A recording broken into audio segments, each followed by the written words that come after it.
What is up, everybody? This is your boy, Teran Rodriguez, bringing you another edition of Set Point.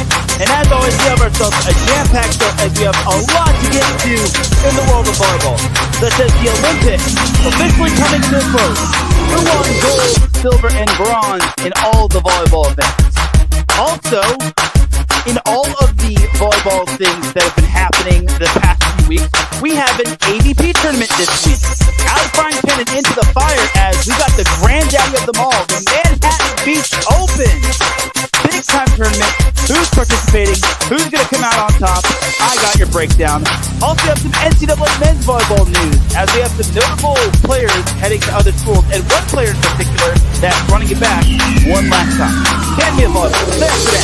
Remember about to start up some volleyball action here on Set Point. This is Teran Rodriguez bringing you another edition of Set Point here on IE Sports Radio. Your best feed for all that is sports.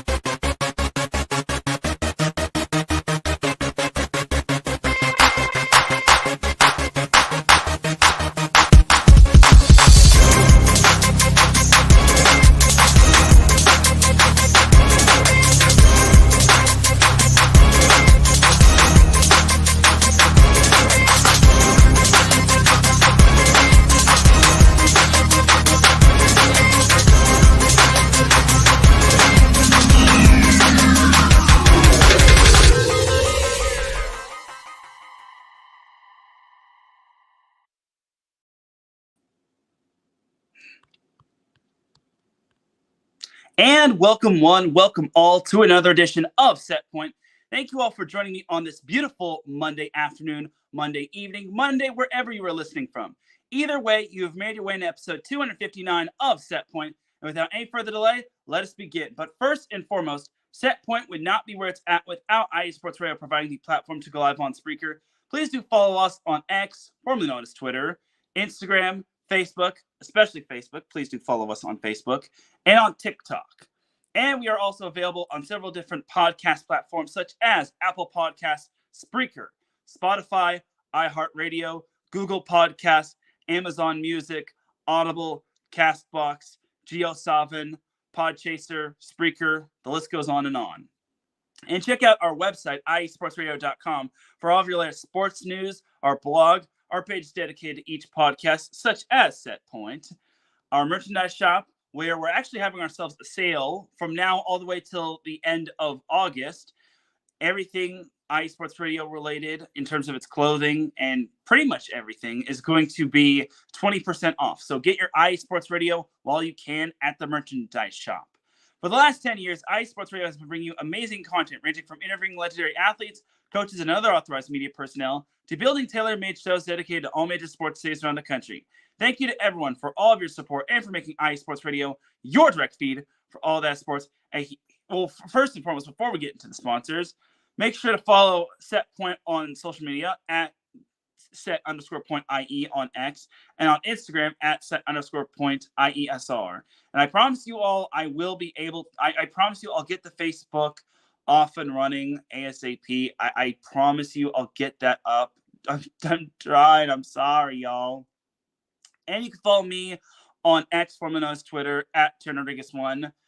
And before we get on into that volleyball action, we have to give a huge shout to our sponsors, Planet Jerky, Premium Brisket Beef Jerky, and Seal the Deal Wax Seals by Cecilia B. Let's do it.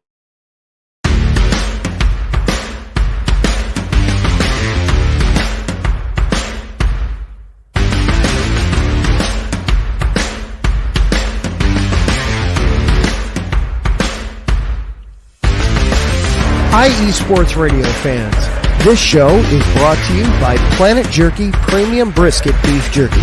Planet Jerky is the official jerky of the 2022 California League champion Lake Elsinore Storm, single A affiliate of the San Diego Padres.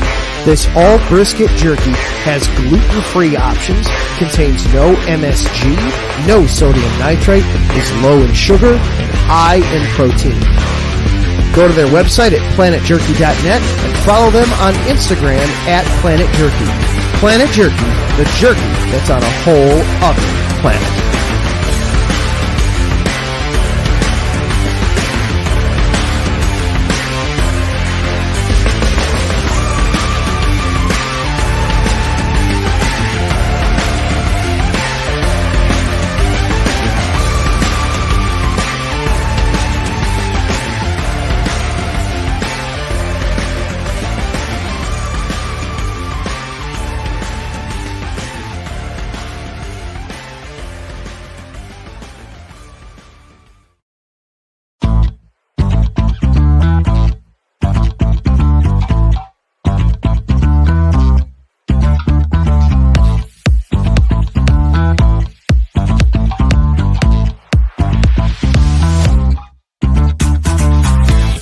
Hey there, IE Sports Radio fans. Be sure to check out our sponsor, Seal the Deal Wax Seals by Cecilia B.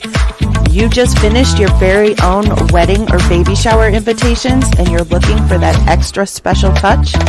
Maybe you just wrote a letter to a relative or a friend and you want to add to their smile when they receive it. Then seal the deal with Cecilia's handmade sealing wax stamps for your invitations, letters, and gifts. You bring the deal, we'll bring the seal. You can find them on Instagram at sealthedeal_wax stamps and on Facebook, Seal the Deal Wax Seals.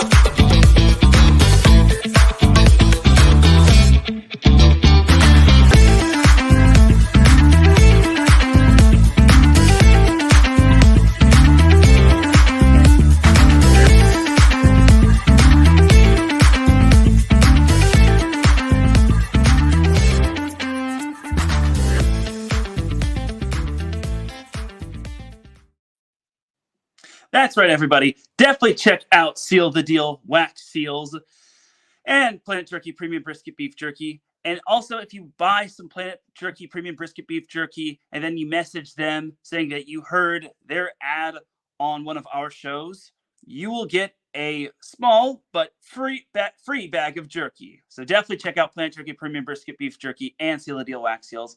With all that said and done, let's get on into that volleyball action as we have the conclusion of the 2024 Paris Olympics. And I am your guy to give you all that you need for the most part.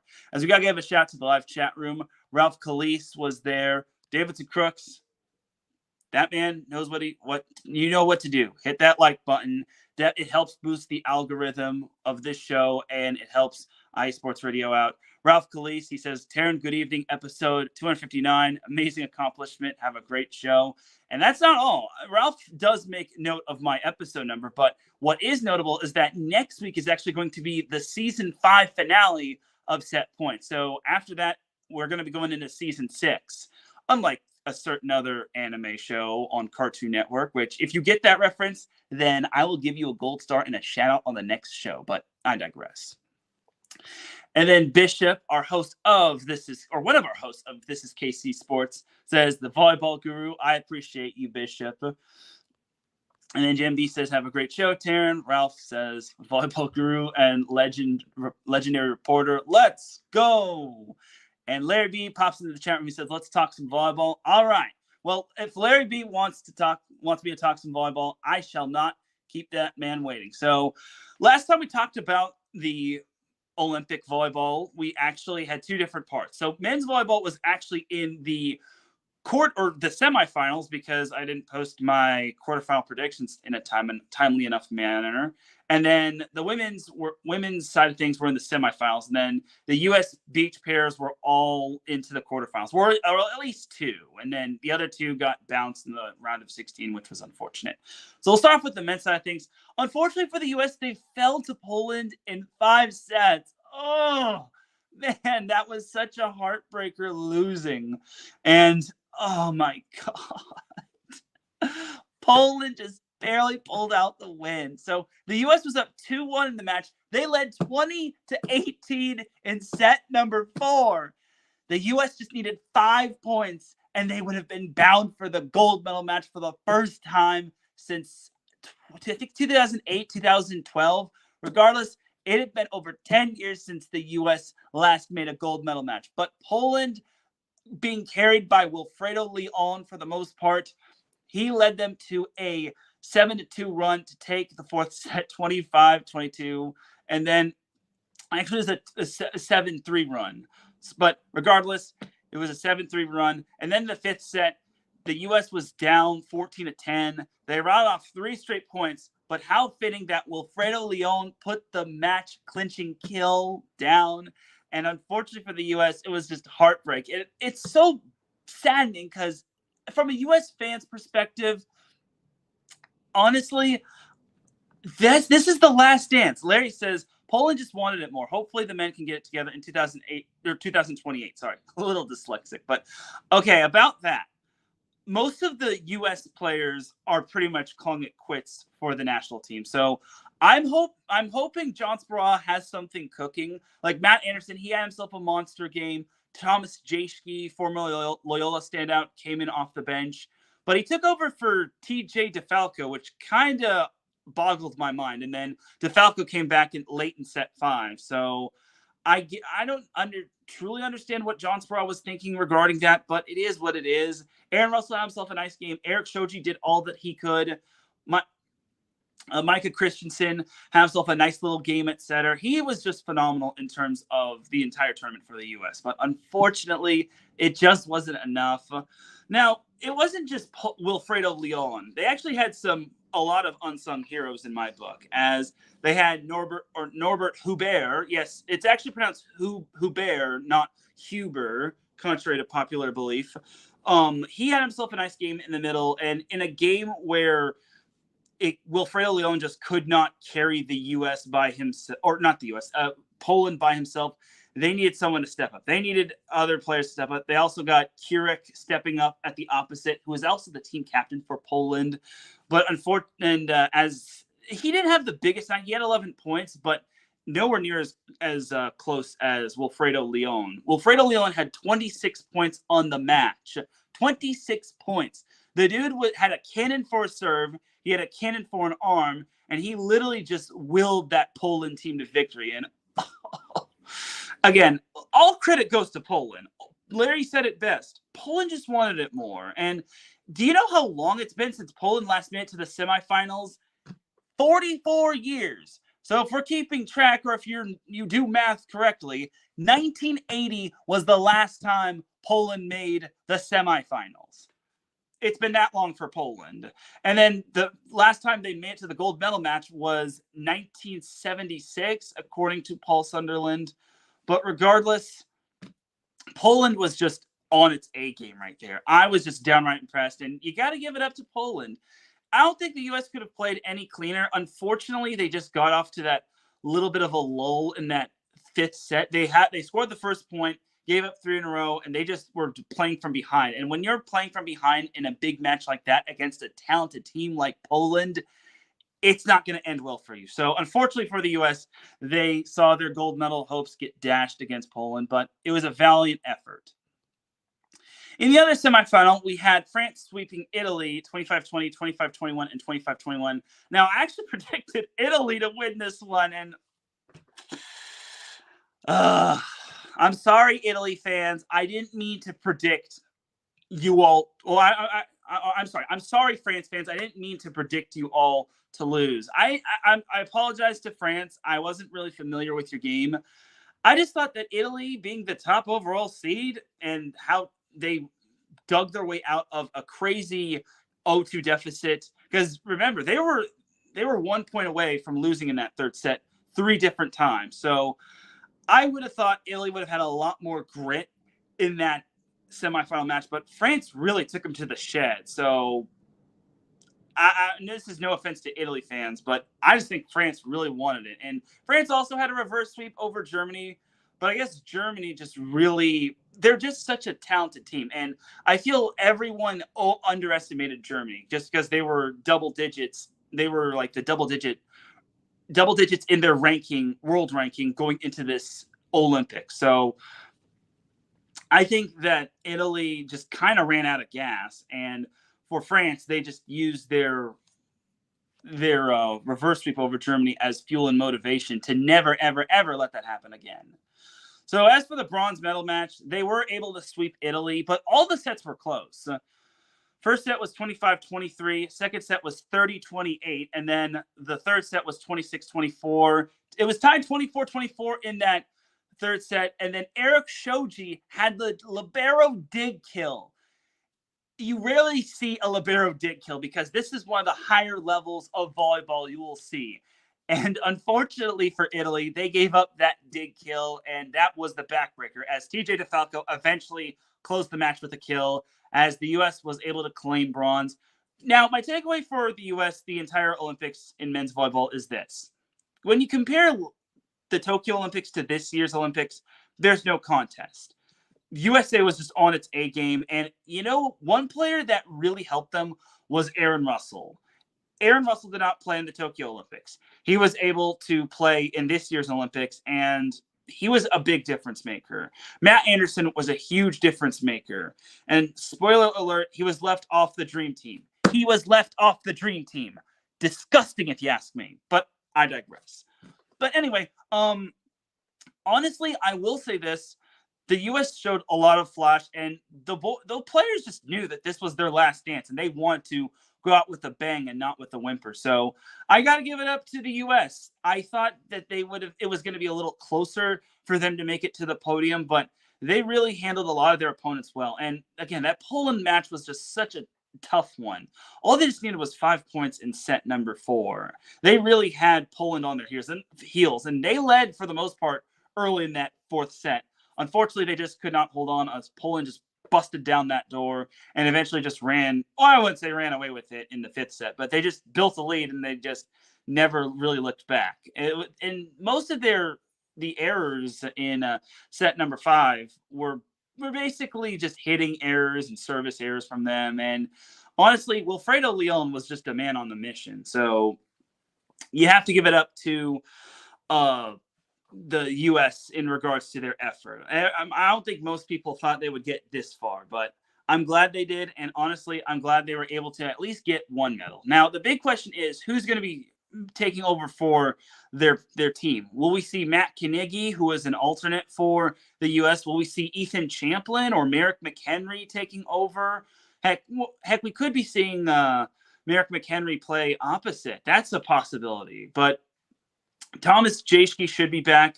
I know Matt Anderson is pretty much done with the team, with the U.S. national team. Like a lot of those players are like in their mid-30s. So obviously we had to see some change in terms of the guard.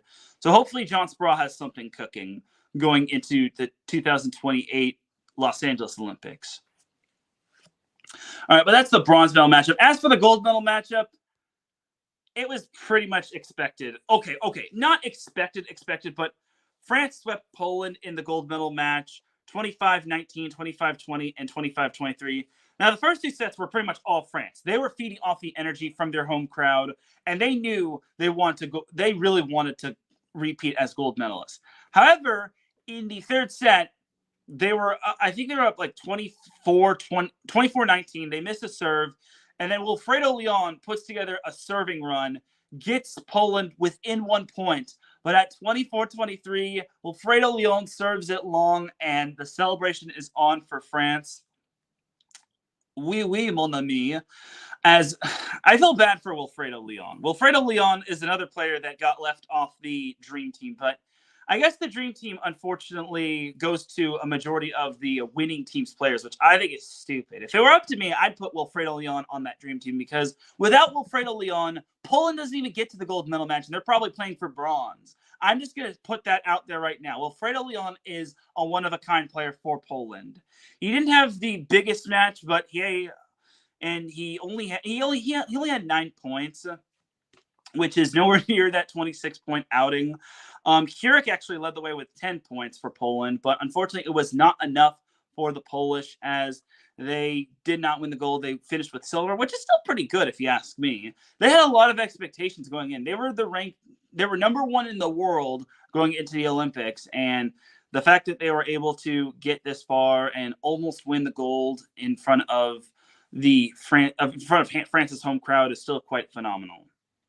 As for France, they were led by Patry and his 17 points, and Clevenot had 11 points for France as well. All right, so now let's go over the Dream Team. So opposite Jean Patry of France was on the Dream Team. Setter Antoine Brizard, he also made the Dream Team. Outside hitters Trevor Clevenot and Irvin Nagapath was named to the Dream Team.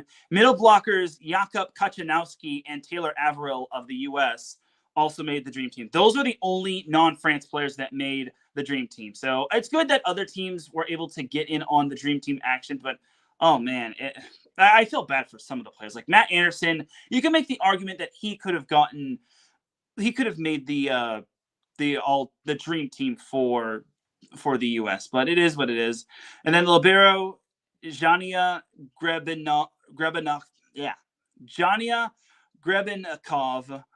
Grebenikov made the Dream Team for France. And then the MVP was Irvin Nagapath of France. So congratulations to France and them winning the gold medal. And congratulations to Poland on a fantastic run.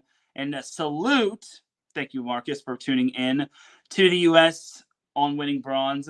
Now, again, unfortunately, it's not the same as winning gold, but the players that are riding off into the sunset, they wound up winning a medal. That's what truly matters. And I'm happy they were able to medal and not be left on the outside looking in. So I hope for those players, they find peace and happiness and they find their new life to be very enjoyable outside of the U.S. men's national team. And then John Spera, I know he's going to cook up something. I hope he does. The dude wound up winning a national championship with UCLA and wound up bronze medaling. Can he do the same in 2028? Can he get the U.S. to the gold medal match? Can he get them to the podium, for that matter, in the LA Olympics? That's a time will tell process. But that's going to basically do it for the first part of the show. When we come back, we've got some beach volleyball to discuss. We've also got some women's volleyball to discuss from the Olympics. And then we've also got some AVP to discuss and a little bit of NCAA men's volleyball. So keep it locked here. You're listening to Set Point here on iSports Radio, your direct feed for all that sports. We'll be right back after this.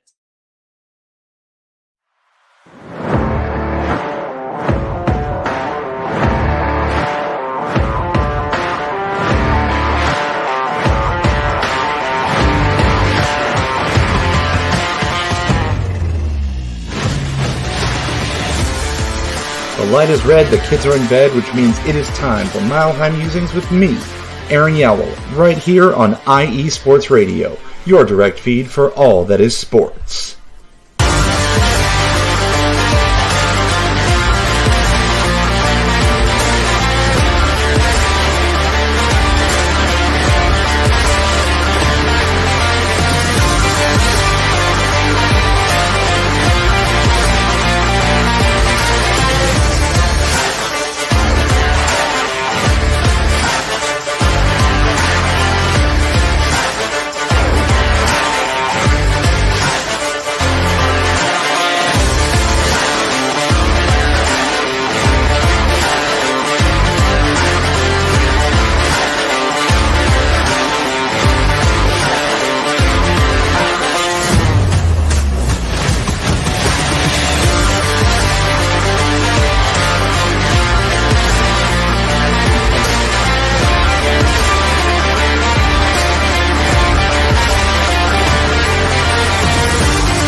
Sports fans, do you like teams that are tough, cities that are tougher, and fan bases that are passionate about their teams? How about teams that are historic and stadiums that are iconic? Then you belong in Chicago, and you need to check out Chi-Town Weekly. Join me, Adam Kernan, every week as we keep up with all things Chicago sports. Bears, Bulls, Blackhawks, Cubs, White Sox. We'll cover them all, plus more. The Windy City is always buzzing, and we'll keep you up on all the big games and major stories. So tune in to Chi-Town Weekly every week right here on IE Sports Radio, your direct feed for all that is sports.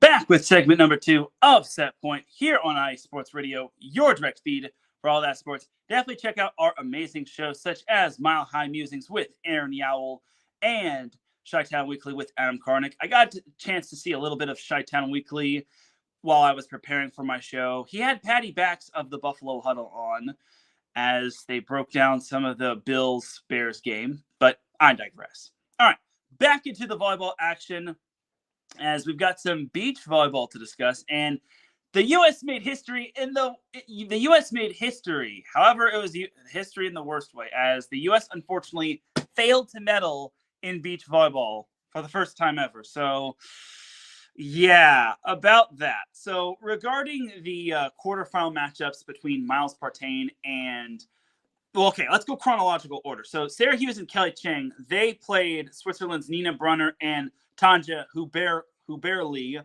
in the quarterfinals. Unfortunately, Hughes and Cheng fell in the quarterfinals in straight sets. Now, here's the thing. Brunner and Huberli were actually red hot. They were red hot in terms of their winning their matches, and unfortunately for Hughes and Cheng, you just ran into a buzzsaw when it came to them. And I feel for them. It would have been great because had Hughes and Cheng advanced to the semifinals, they would have played Melissa Humana Paredes and Brandy Wilkerson of Canada, which would have been a great little AVP matchup right there because the two teams play one another in the AVP. So unfortunately for Sarah Hughes and Kelly Cheng, they're out. And, well, the set point jinx is at it again because I thought the women's had a very good chance of at least medaling in beach volleyball. But unfortunately, both U.S. pairs failed to medal on the women's side. So I'm sorry, everybody. I'm sorry if I jinxed y'all.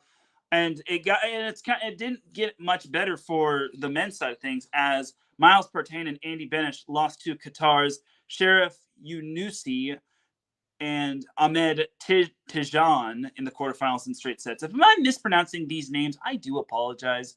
But my takeaway for Benish and Partain is this. They're the youngest, I think they're the youngest pair in Olympic history in men's volleyball. And they're definitely the youngest U.S. men's pair in Olympic history. So their future looks super bright. They're going to be back on the big stage in 2028. That is assuming that they won't run into any bumps in the road. But there is another U.S. pair that I think can maybe make the 2028 Los Angeles Olympics in beach volleyball. And on the U.S. side of things, it's going to be Taylor Sander and Taylor Crabb. I'm going to stay with my prediction and say Taylor Crabb and Taylor Sander qualify for the 2028 Olympics in Los Angeles because those two are playing at a high level. And I know they had a couple bumps in the road in terms of the AVP, but they're still on their A game, ladies and gentlemen. That's still a pair that is not playing games. And I'm just going to say it right now. Don't be surprised if they make it to the 2028 Olympics in Los Angeles. So keep an eye out for that and bookmark this clip. If I'm wrong, I will eat my crow and y'all can clown me if you want on social media, but I'm sticking with that prediction. Now, as for the men's podium, that consisted of David Amon and Jonathan Helvig of Sweden, sweeping away Nils Ehlers and Clemens Wickler of Germany. So, long story short, the final wasn't even close. It was just a beatdown, as that actually was Sweden. I want to say that was Sweden's first ever gold medal in beach volleyball, at least on the men's side. But that's just darn right impressive. They just stomped on that German pair, and it's great that they were able to win. It's just that in the final, I expected it to be a little bit closer.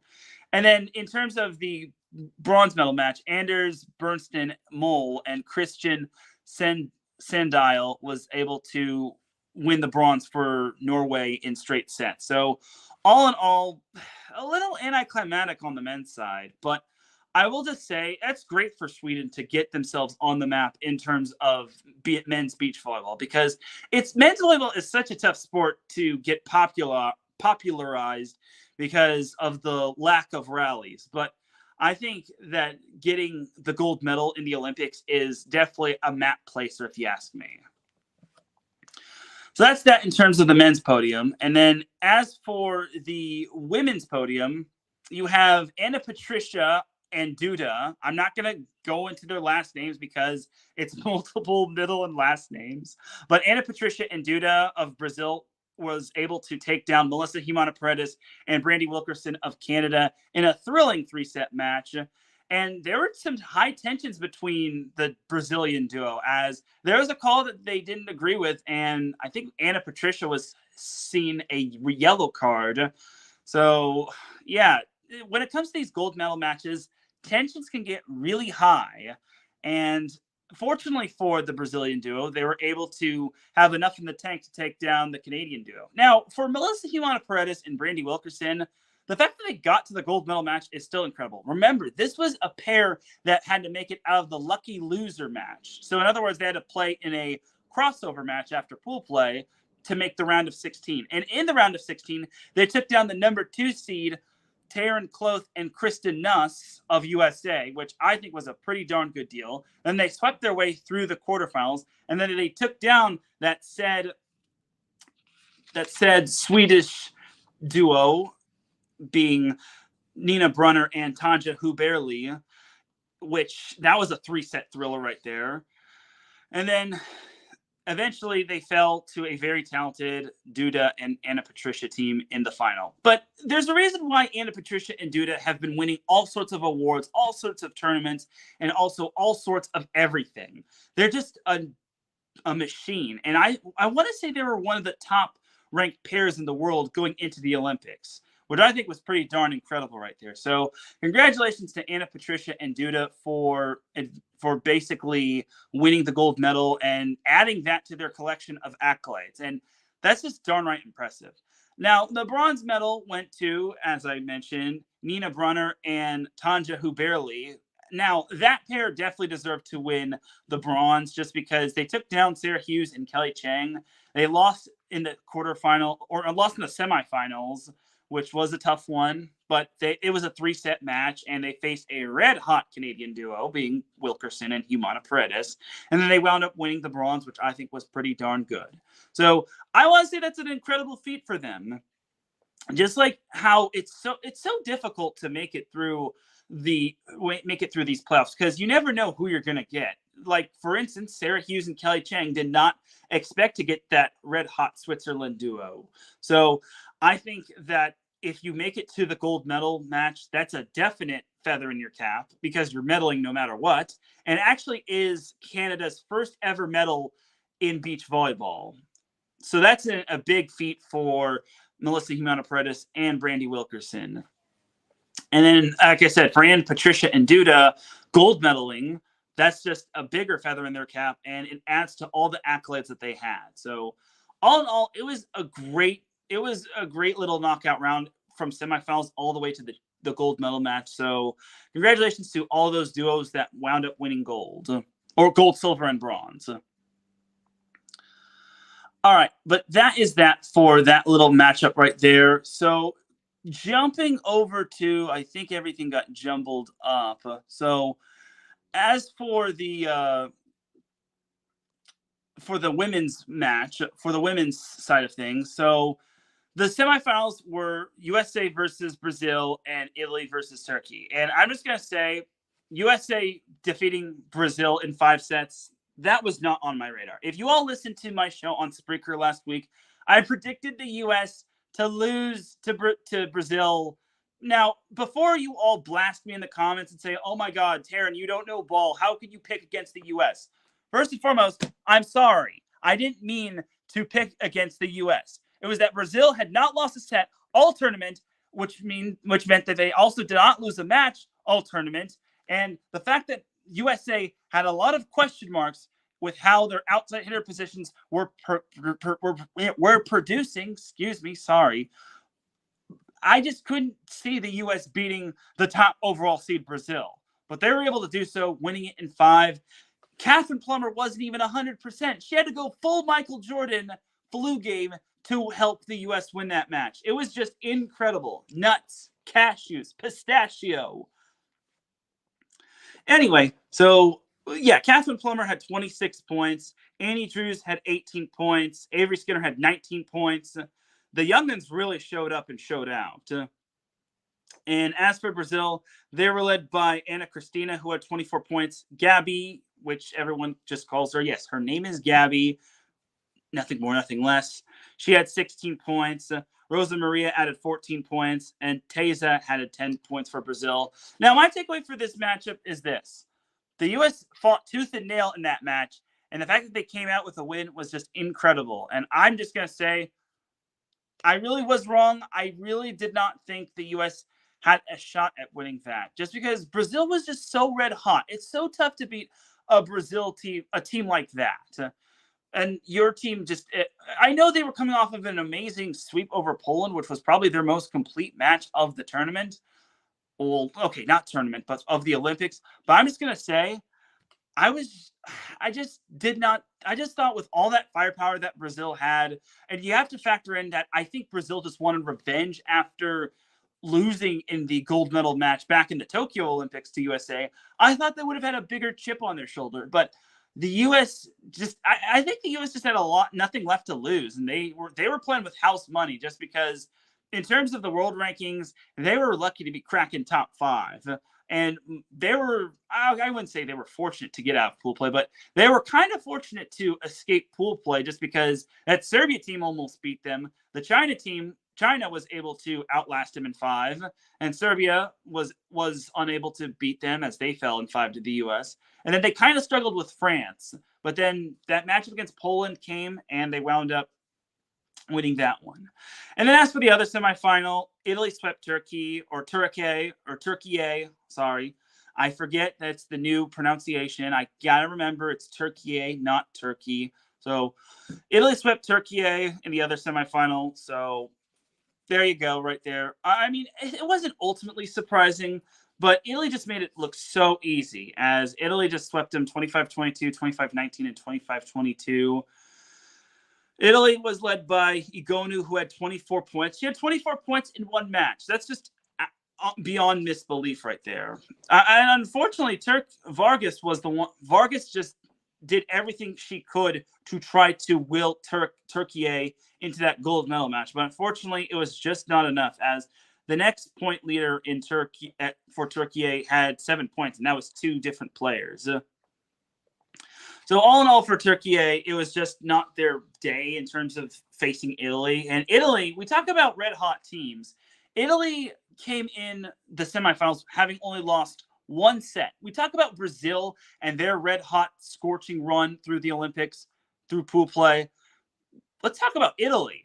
They had only lost 1 set, and that was their first match of the Olympics to the Dominican Republic, where they wound up beating them in 4. Outside of that, they just swept everybody. Swept them.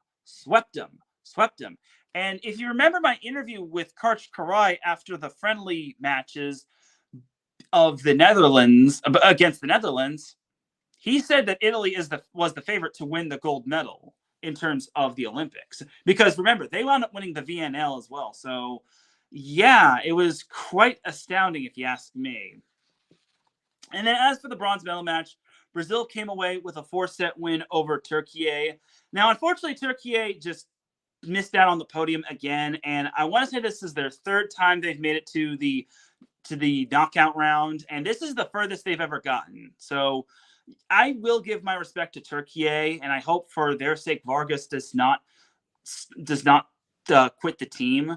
But Brazil was just had a bigger chip on their shoulder. Now, the first set was 25-22 in favor of Brazil. Then the second set, Turkey had all the chances in the world to take that second set. But unfortunately, Brazil was able to snatch it 27-25. Turkey won the third set 25-22. And then here's the thing for the fourth set. Turkey was up 7-4. It was looking like we were going to see a 5-set match. But then Brazil used an 8-1 run to turn a 7-4 deficit to a 12-8 advantage. And they never looked back as they eventually just stormed to taking that fourth set 25-15. Now, that fourth set, other than that, was not as close. But the fourth set doesn't indicate it, but I really think that it could have been closer had Turkey just stayed the course. Unfortunately, Brazil, being the talented team that they are, having so much firepower, they just came away with that fourth set. They did not want to play a fifth set because if they wound up going 5, I think Turkey would have had a shot at beating Brazil. Anyway, so Gabby led the way with 22 points. Rosa Maria added 10 points for Brazil. Vargas obviously led the way for Turkey. So that is that for the bronze medal match. And now for the gold medal match. And unfortunately, I wouldn't say this wasn't a match, but Italy just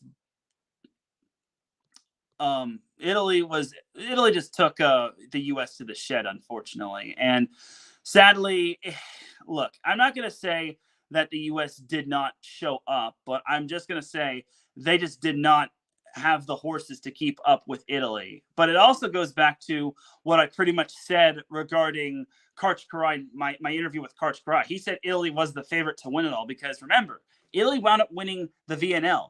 They wound up, and eventually they wound up winning the gold medal in the Olympics. And the big thing for the U.S. is this.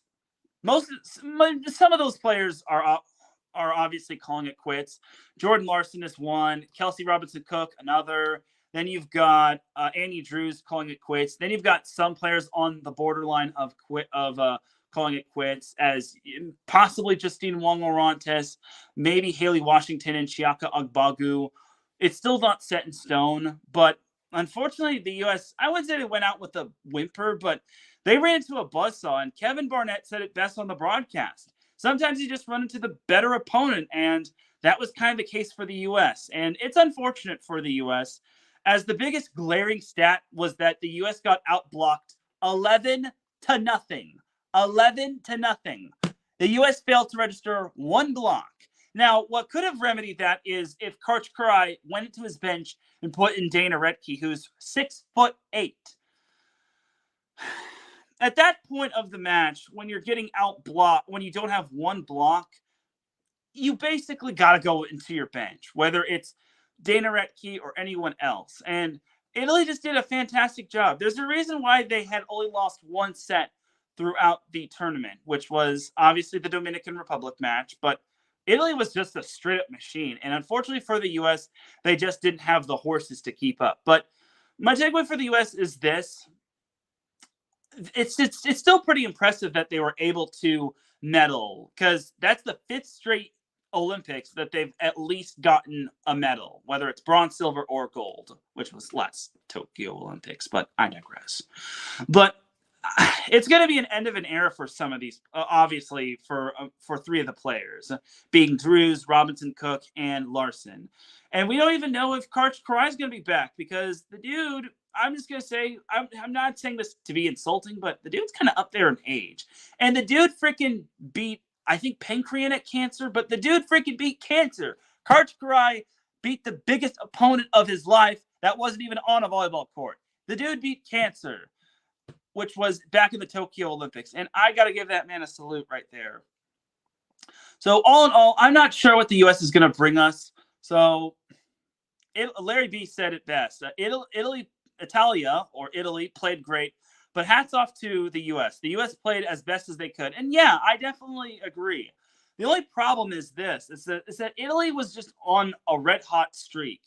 Again, they had, what was it, like 4 straight matches where they wound up sweeping opponents after that Dominican Republic match. And they were taking down some pretty good teams. They weren't taking down any cupcakes. So there's a reason why I picked Italy to advance to the gold medal match. Obviously, my entire bracket got busted after the semifinals, but it is what it is. So, all in all for the Olympics, it was definitely amazing in terms of women's volleyball. I'm glad the U.S. was able to keep the streak alive in terms of medaling. And it's going to feel weird seeing some of our players basically not be on that team. It's going to feel weird not seeing Jordan Larson, but Jordan Larson said she's officially done. She said she could try to do one more year, but she is satisfied. And the good thing is that the girls were all smiles. They weren't all frowns and crying and whatnot. Because do you know how difficult it is to basically medal in the Olympics when you're facing a lot of stiff competition? Like the U.S., it didn't even look like they were probably going to make it to the knockout round. Well, obviously they stomped on France, but some people were doubting that they were even going to make the knockout round, especially with that 5-set loss against China. Because remember, in that match, in the loss against China, Karch Karai didn't go to his bench. He did not go to his bench until set number 3. Basically, he brought in Avery Skinner and Catherine Plummer cold turkey. So, honestly, and that's my biggest thing right there. I really hope Dana Retke gets more playing time. I'm not saying that to try to please Wisconsin fans, but she deserves the playing time just because what I saw in the friendly match against Netherlands, I mean, obviously Netherlands, but still, you got to give the young players a chance. She only played in one match, which was against France, which was kind of a throwaway match because the U.S. had already clinched a spot in the knockout round with at least 1-set win. So I would have liked to have seen more Dana Retke, but I'm sure we're going to be seeing her in the Los Angeles Olympics in 2028. All right. That is that for all of the Olympics right there in terms of volleyball. And I'm just going to say this right now. 2028 is my year. I really want to make it to the Los Angeles Olympics because the volleyball matches are going to be played at the Honda Center, which is in my neck of the woods. I really want to see some Olympic volleyball. I definitely think it's doable. I'm not going to let anything deter me. Let's go set point.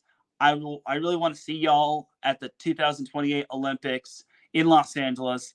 I'm going to make it a point to do so because if I can cover this one little volleyball event being the friendly match between Netherlands and the U.S., I could definitely make it to the 2028 Olympics. I definitely am hoping that'll be the case. Knock on wood. I definitely think, and yes, and Larry says that we're going to that. I think he's referring to he and Cecilia, his lovely wife. But yeah, and thank you, Jen B. I believe in myself too, just because set point has come a long way. Like I said, next week is, or not next week. Next week is the season 5 finale, and then soon it's going to be season 6. So 2028. Keep on the lookout for set point in terms of the Olympics because I ain't going to let nothing get in my way. All right. But that being said, thank you, Larry. Yeah, I'm going to go no matter what. Even if it has to be me as a fan, I'm going to make it there. Also, shout out to Brandon Buck, a.k.a. The Franchise. I appreciate you. The other half of This is KC Sports. Thank you for tuning in. Salute to you. All right, we're going to take one last commercial break. When we come back, we've got some AVP to discuss as it's the Manhattan Beach Open, ladies and gentlemen, the granddaddy of them all. And then lastly, we'll have some NCAA men's volleyball news to close out the show. Keep it locked here. You are listening to Set Point here on IE Sports Radio, your direct feed for all that sports. We'll be right back after this.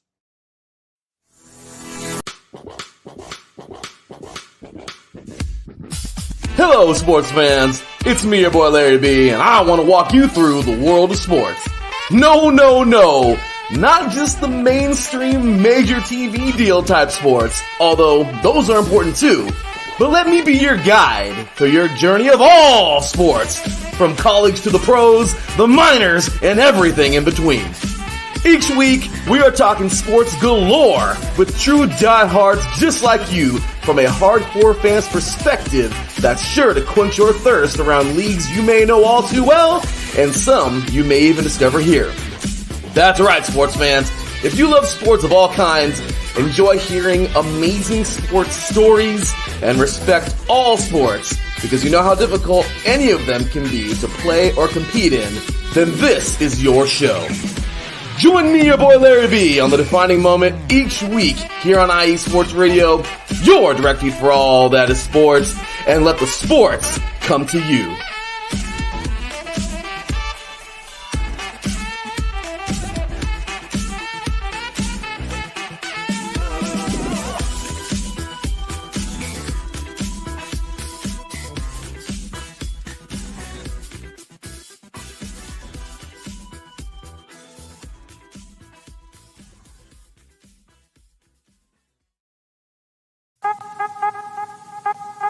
What's up, sports fans? You're listening to IE Sports Radio, your direct feed for all that is sports.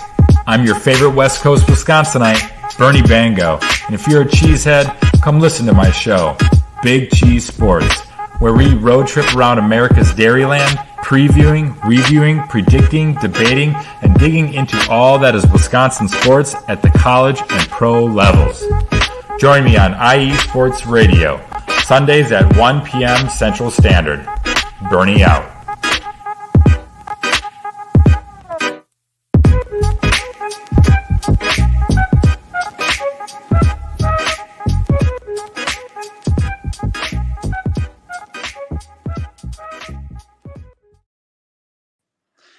And we are back with the last part of Set Point here on IE Sports Radio, your direct feed for all that sports. Definitely check out all of our amazing shows, as this will be the last part of our show, as it is getting dark. I should have turned on a light. I'm sorry, everybody, but I'll make this very quick. So anyway, so we've got some AVP to discuss, and let me just say, we only have 2 more tournaments until the AVP League, and I think it's going to be a barn burner, because this week we've got the Manhattan Beach Open. It's the granddaddy of them all. It's one of the Manhattan Beach is the mecca of all of AVP. You really can't deny it. If you are in Southern California, a guy like me, you know that Manhattan Beach is one of the meccas, one of the originators of the AVP and for beach volleyball. I know people have their opinion, but Manhattan Beach is where it's at. Heck, you can make the debate that Manhattan Beach should be the host for the NCAA beach volleyball tournament, but I digress. Anyway, so your top 4 seeds on the men's side are as follows: Trevor Crabb and Theo Brunner, Miles Partain and Andy Benish, Taylor Crabb and Taylor Sander, and Chase Budinger and Miles Evans. So that's basically your top 4 seeds. But I'm actually going to go the extra mile and give you the 5 through 8 seeds. So 5 seed is Sean Cook and Cody Caldwell. 6 seed is Avery Drost and Phil Dalhauser, which that's a friend of the show right there, Avery Drost. 7 seed is Tim Baumgren and Troy Field. And then 8 seed is Logan Weber and Hagen Smith. So Larry says, I want to get through this. Larry B says, I don't know why it's in Alabama. What the crap? Well, Gulf Shores actually has some pretty darn good beaches. So maybe that's the case, but I digress. So yeah, that's the top 8 seeds overall. And I'm hoping Avery Drost and his partner Phil Dalhauser are able to do big things, just because I think it would be awesome to see a friend of the show win an AVP tournament, especially a big tournament like that. And remember, Avery Drost coached at Miracosta High School before he decided to step down. So there's that right there for the top 4 seeds. And honestly, Miles Partain and Andy Benish, as well as Budinger and Evans, that's going to be big right there, because they're just right away. They're coming off of playing in the France Olympics, but Budinger and Evans have a little bit more time for rest, while Benish and Partain, they basically are coming in cold turkey and whatnot. So, okay. They have a little bit less rest, but still, they're coming off of the Olympics and they're playing in an AVP tournament. That's commendable right there. Normally, but this is only one of 2 tournaments that remain, just because after that, that's basically it for the AVP qualifiers. And you got to remember, Partain and Benish, as well as Budinger and Evans, missed the first couple first few AVP tournaments just because they want to keep themselves healthy and they want to prepare for the Olympics. So there you have it right there. Now, as for the women's side of things, the top 4 seeds are as follows. Taryn Cloth and Kristen Nuss are the 1 seed. 2 seed is Sarah Hughes and Kelly Cheng. 3 seed is Betsy Flint and Julia Scholes. And then 4 seed is Megan Kraft and Therese Cannon. Or as I call them, Team Trojan Junior, because they're both USC players. And then 5 through 8 seed are as follows. 5 seed is April Ross and Alex Kleinman. 6 seed is Haley Harward and Kylie DeBerg. 7 seed is Brooke Bauer and Megan J. Rice. And 8 seed is Gina Yorongo and Tony Rodriguez. No, she's not related to me. All right, so I had to give you all the whole breakdown of the top 8 just because, again, this is the Manhattan Beach Open. This is a big deal right here. So I will say this. Don't be surprised if we see some upsets just because the Manhattan Beach Open is going to be an all-out dogfight. Whether it's the men's side of things or the women's side of things, we are going to be seeing a dogfight between a lot of these pairs. So here's hoping that we get ourselves a fun little tournament on the men's and women's side. I really wanted to go to this, but Saturday I'm working. Sunday I have an event that I have to go to. And then Friday, which is basically day 1, the tournament is from August 16th all the way through August 18th, which is Sunday or Friday through Sunday. And then the qualifiers are on Thursday. But Friday is when the whole shebang, the main draw begins. And then Sunday is Championship Sunday, where something to note is that if you win the Manhattan Beach Open, you will get yourself a spot on the Manhattan Beach Pier, which I think is pretty darn cool if you ask me. So there you have it right there. That's basically that for the Manhattan Beach Open preview. Expect a better tournament showing from Alex Kleinman and April Ross, just because they do have their sea legs. Obviously, they haven't played at an AVP tournament since the Huntington Beach Open, but I think because that Huntington Beach Open, they were so rusty that the first match you saw, they almost lost to, I think it was Devin Newberry and Jaden Whitmarsh. I think it was those two. If not, it was probably another UCLA pair. But I'm fairly certain it was Devin Newberry and Jaden Whitmarsh, because those two have team chemistry. They've played with one another, and they were just recently coming off of the NCAA tournament and their final season at UCLA. So I expect Alex Kleinman and April Ross to be back and be ready and have a nice chip on their shoulder. And if they do manage to see Megan Kraft and Therese Cannon, we're going to be seeing some fireworks, just because you got to remember, Therese Cannon and Megan Kraft beat the A team in the Huntington Beach Open, which eventually knocked them out of the tournament. So there's that right there. All right, but that is that for the Manhattan Beach portion of the show, as well as the AVP portion. Before we get on out of here, we've got some NCAA men's volleyball news, as we actually had some notable players I wouldn't say but transfers. So we have Cole Hauser of Orange Coast College transferring to BYU, and then Bryce Dvorak is heading to UC San Diego. So Cole Hauser, if you don't know his name, that's totally understandable. But Cole Hauser, he actually played junior college at Orange Coast College. He won 2 state championships, and he helped the Pirates win their 10th state championship, and he helped them go undefeated, which I thought was huge right there. So he's going to BYU, which already has a lot of firepower as is. So I think that the Cougars should be very fortunate to have him. And then Bryce Dvorak. Now, it's been a while since I've said his name, but Bryce Dvorak, I think he took like 1 or 2 years off from volleyball, and he's going to play his final year of eligibility at UC San Diego. Now, that's a huge get for those Tritons, as they return a majority of their team from last year. But my thing is Dvorak going to be splitting time with Landon Seymour, who also is transferring from Orange Coast College to UC San Diego? But that's for Brad Rostratter to know. So lastly, we have Jack Duker, as he's going to be running it back with USC for his final year of eligibility, which I think is huge. And I actually interviewed Jeff Nygaard after USC's loss to UCLA, saying that you've got Jack Duker returning and a bunch of other players returning. And he actually said that he wasn't sure about Jack Duker returning because he was honored as part of that senior night. But I was right. I knew Jack Duker would return to USC, so there you have it right there. Anyway, this actually kind of makes me wonder something. Is USC going to be a contender next year? Is USC men's volleyball going to be a contender? Because you look at their roster, they have a lot of returning players. And look, here's some of their notable returners. Obviously, you've got Jack Duker, who went off for a monster game against BYU in the MPSF quarterfinals. You got Dylan Klein, my boy, former Set Point guest. You got Riley Hain, the other flying Hawaiian.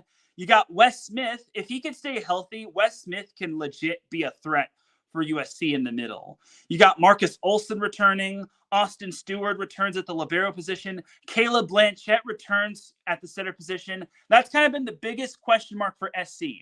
Who's going to be their starting setter? And Caleb Blanchette, a setter or a freshman, the dude was lights out for their offense.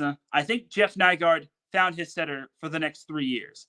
And then that's just their returning players. They've got some big-time players coming in. You've got Sterling Foley, who I've covered quite a bit in high school. The dude is dynamite, and the dude does not want to lose. Then you've got Parker Tompkinson coming in, as he had over 1,000 kills. I think it was 1,000 career kills for Carlsbad. So I really want to see USC making it to the NCAA tournament and possibly, hence the word possibly, making a championship run. Because they have so much talent across the board. I just don't understand how they're not in the running. They have to be at least top 10 in the next preview. Because I'm going to say it right now, USC can contend. They've got the coaching staff. They've got the returning players. They've got the libero, the setter, the outside, the opposite. Heck, Noah Roberts has been stepping up at opposite as well.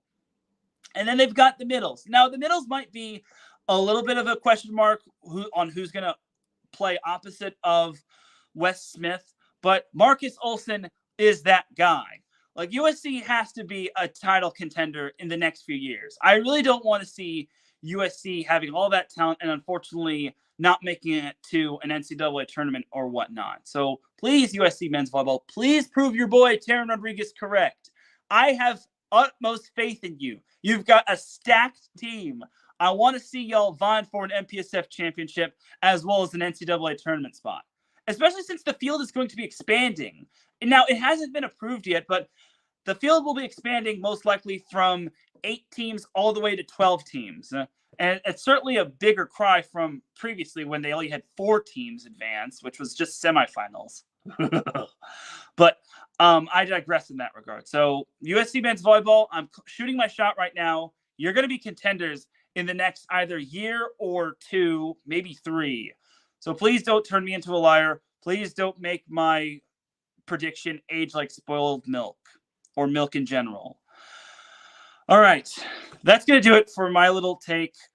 Before I head on out of here, I do want to tell you all, with the season 6 premiere coming up in 2 more weeks, I actually do want to know, who do you want to see for the season 6 premiere? Do you want to see a guest? I mean, I'm going to do my best to try to go live on that day, just because I'm probably going to be busy in 2 weeks, but we'll see.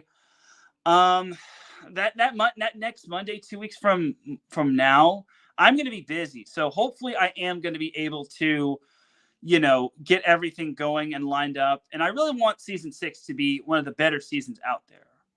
All right. But that's going to basically do it for this week's episode of Set Point. I really appreciate everybody tuning in. You all are amazing. I love y'all. Y'all are the best. I'm sorry if I don't have enough light. I guess I should have turned on the light beforehand. But that'll do it for this week's episode of Set Point. For everyone here at iSports Sports Radio, this is Teran Rodriguez signing off. Have a great rest of the week. Enjoy the AVP's Manhattan Beach Open if you're going to be there. And I will see you for sure on Friday for the SoCal Supreme Sports Show. Peace!